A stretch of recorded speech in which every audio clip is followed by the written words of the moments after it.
Speaker, my question is to the Minister for Customer Service representing the Minister for Environment.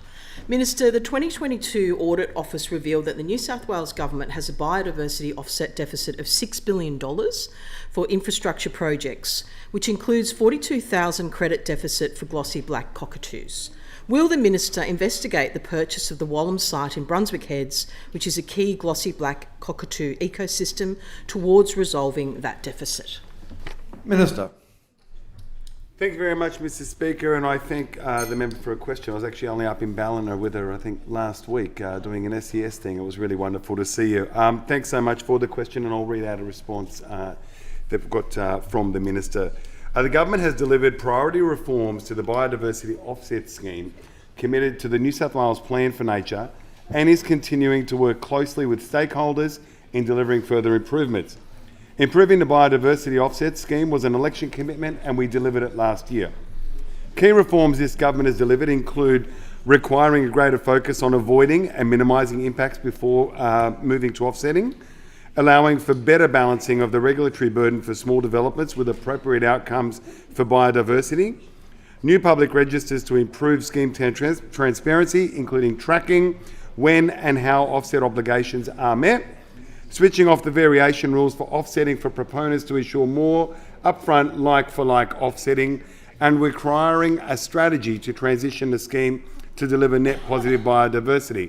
Under the leadership of Minister Sharp, she didn't write that bit, I added that bit. Under the leadership of Minister Sharp, this Government has strengthened the scheme, transitioned to a new to nature positive, and responded to the Henry Review. The legislation directly addressed a number of Ken Henry's recommendations. Our reforms strengthened the integrity of the scheme and improved the environmental outcomes. Since the reforms, we've seen decreasing use of Biodiversity Conservation Fund, including as a result of the efforts to increase the availability of biodiversity credits, and the BCT's efforts to increase delivery of offsets met the obligations in this fund. The Department's Stewardship Support Program is supporting landholders to create biodiversity credits, diversifying their income and investing in perpetuity, conservation and restoration. There are now over 360 biodiversity stewardship agreements in place, protecting and restoring an area of more than 110,000 hectares. The New South Wales Biodiversity Conservation Trust Revolving Fund Program is a delivery mechanism to protect and enhance biodiversity under the Biodiversity Conservation Act 2016. It is designed to acquire properties that are either publicly listed for sale or where the owner has directly expressed an interest in selling. With respect to the Wallum site, and I may need a little bit of time if it's okay, the BCT has looked into the Wallum site as part of its processes and assessed that it currently does not meet these criteria. If the site becomes available for acquisition, the BCT would be able to assess its suitability. The Wallum site is owned by a private landowner. I understand that many local people want it preserved, but we also need to be clear that forcing a private landowner into putting a voluntary conservation agreement on their land is not only difficult, it's not allowed under the law.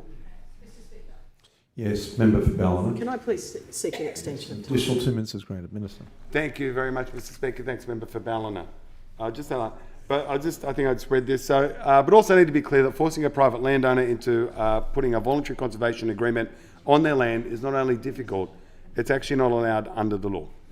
Revolving fund property acquisitions are guided by the Biodiversity Conservation Investment Strategy and the BCT business plan.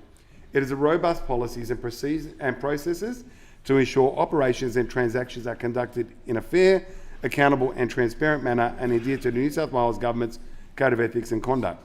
The success of the program is driven by its voluntary nature and the shared values landholders hold with the Revolving Fund Program and the BCT, who are committed to securing long-term conservation outcomes for their properties beyond their ownership.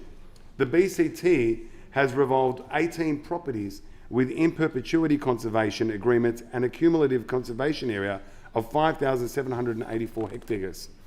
The BCT plays a specific statutory role in the Biodiversity Offset Scheme, which is to acquire offsets on behalf of developers who chose to pay into the Biodiversity Conservation Fund. It also supports landholders to implement approved biodiversity stewardship agreements. Whilst I appreciate that many local people are very interested in protecting this site, we understand that it is not currently for sale. I thank the member for her question and her ongoing interest in this policy area.